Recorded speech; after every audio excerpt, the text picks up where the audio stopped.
Le plan de victoire de Zelensky mènera à sa propre défaite.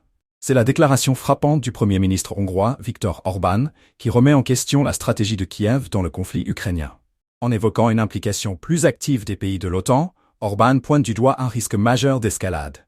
Ce plan, selon lui, ne peut qu'aggraver la situation. Alors, jusqu'où l'Ukraine est-elle prête à aller? Abonnez-vous et partagez cette vidéo pour en savoir plus sur cette analyse troublante. Le contexte actuel est de plus en plus tendu. Viktor Orbán, toujours critique des politiques de l'Occident envers la Russie et l'Ukraine, s'est à nouveau exprimé sur ce qu'il perçoit comme des erreurs stratégiques de Kiev et de ses alliés. Selon le Premier ministre hongrois, le plan de victoire de Volodymyr Zelensky, loin d'être une solution pour sortir de la guerre, pourrait au contraire précipiter l'Ukraine dans un échec cuisant.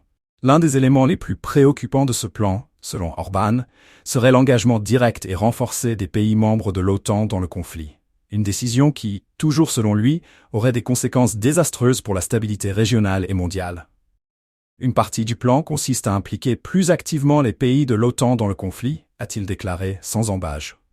Pour Orbán, cela signifie une escalade dangereuse qui pourrait entraîner une confrontation directe entre l'Alliance atlantique et la Russie. Dans une telle configuration, le risque d'une guerre ouverte, voire d'un conflit nucléaire, ne peut être écarté. Mais ce n'est pas tout.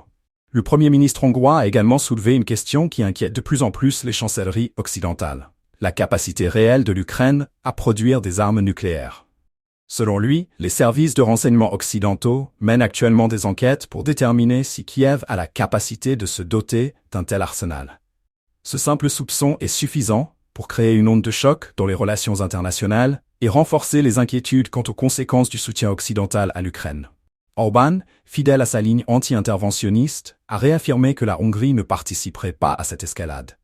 Pour lui, les intérêts de la Hongrie sont clairs: rester en dehors de ce conflit, protéger sa population des conséquences dramatiques d'une guerre qui ne fait que s'enliser, et maintenir des relations de bon voisinage avec la Russie. Une position qui contraste avec celle de nombreux autres membres de l'Union européenne et de l'OTAN, qui continuent d'apporter un soutien militaire et diplomatique à Kiev.